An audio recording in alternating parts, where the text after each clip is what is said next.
What up guys, welcome to my channel. My name is Alex Mendoza and I'm here to list my top 10 albums of 2025. Now, if you're new here, thanks for watching, and if you're a returning viewer, thanks again for sticking with me. I probably am the most inconsistent YouTuber of all time. Anyways, I hope I'm not late to the party with the whole list thing, but I know I really need to get mine out there, so let's just go ahead and get into it. Now, 2025 was a crazy ass year and definitely one for the books, and the one thing that kind of kept me going throughout was just a consistent stream of new releases coming out damn near every Friday. I think in total, I probably listened to around 118 albums last year. A lot of them for the most part were enjoyable at the moment, but it was always just on to the next one.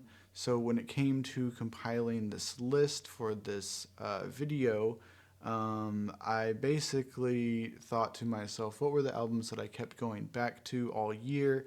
And then I ranked those based off my opinion. So if you don't agree, that's fine. I'm not a critic. I never claimed to be. I'm just a fan. So anyways, let's just get into my list. So now coming in at number 10 was an album from one of my favorite artists, Anderson East. And his album was called Worthy. Now, it's not my favorite in his catalog, but it is close second, with my favorite being the more experimental and spacey previous album he released. Now, with that being said, this album is a true Anderson East classic. Top-notch songwriting, production, and his voice is still unmatched to this day. If you're into blues and that deep south rock and roll stuff, just check this album out. Now, number 9 is VIAGRA Boys by VIAGRA Boys, and man, was this a hard one for me to place because it's genre defined and just as fun as this album was to experience. It wasn't something that I kept coming back to as much as I thought I would, just because it's not my normal everyday kind of jams, but goddamn, it's a thrill every time I throw it on. Now, VIAGRA Boys are a Swedish punk band. I think you could call them that. So if punk is your thing, or if you're just looking for something different, definitely throw this one on and you'll have a blast. Now, staying overseas with it, I'm going to give the number 8 spot to Little SIMZ with her album titled Lotus. Now, this album came out earlier this year, and at the time it was really unrivaled for me as far as hip-hop releases went, and for the most part that held true for the remaining of the year. One of my favorite verses are on this project as well. The performances on here are stellar all the way around. Switching gears now with number 7, we have the new IMMINENCE record called Return of the Black. Now, this album got a lot of play for me throughout the year, at the gym, at work, on the road, just everywhere. It's heavy, it's dark, it's beautiful at the same time. It just really scratches that itch for me. It's like a soundtrack to a funeral in hell, if that makes sense. Beyond the Pale was in my top songs this year. Make sure to check that track out. And now number 6 on my list has us switching to a lower gear in frequency, this time with the laid-back production and slow flow of Evidence. Now, this new Evidence album is called Unlearning Volume 2. If you're unfamiliar with his work, I feel sorry for you. He's got several underground classics and a solid legacy that's led him to this point. Evidence is in top form with quotables on top of quotables, and the samples and beats to back them up. He just really did his thing on here. Big shout out to Rhyme Sayers for this one, who also gave us our number 5 album this year with Slug and Ant of Atmosphere, which I don't know, this is probably their 26th album or so. I'm not gonna count them. So yeah, Slug and Ant of Atmosphere are here with our number 5 album called Gestures. And on this album, they came through with 26 songs from A to Z. It's a pretty long listen, but the chemistry they bring throughout just cruises you right through it.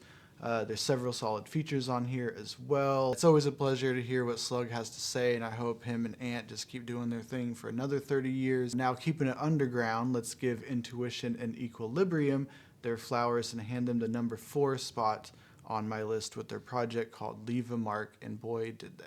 10 years later, and Intuition is back spitting nothing but heat, facts, and hard truths, and he does it with more heart than the next man, and he stands on it.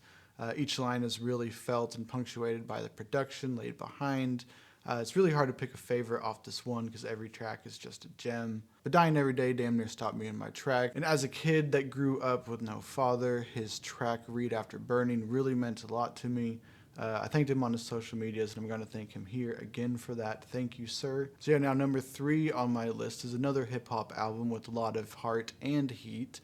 Ray Vaughan and his album The Good, The Bad, and The Dollar Menu is a top-notch release from TDE, and I wouldn't expect anything less. Now, Ray Vaughan was involved with the Joey Badass beef earlier this year, and he put out some of my favorite diss tracks in a while. But this album was what really propped them up for me. The beats are fire, the bars are hard, and above all, you could walk away with really knowing who this man is after you listen. And it's all wrapped up and delivered in true West Coast fashion. This shit is fire. Check this one out for sure. Now, number 2 was such a surprise find for me, and I couldn't be happier to have discovered this band.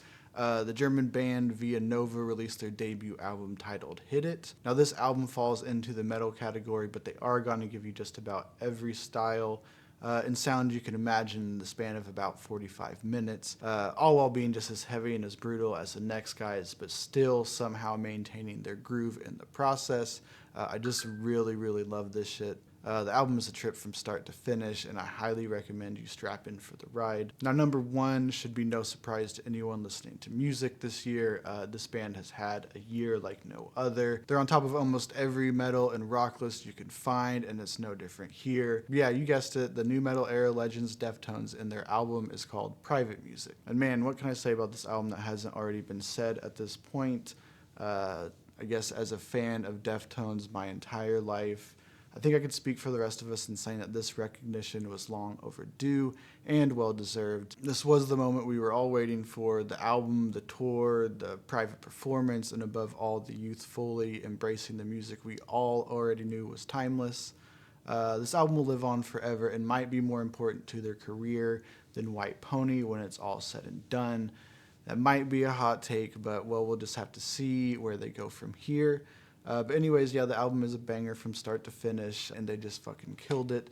Check this one out for sure. So that wraps up my top 10 list of 2025. Maybe from here I'll do my top 10 verses of 2025, and we'll see what other time I got. I won't promise any more videos, that never works out here. Go check out my son's page, Evanzilla. That's Evanzilla with 2 A's at the end. Like and subscribe there, like and subscribe here. And I'll see you guys in the next one. Peace.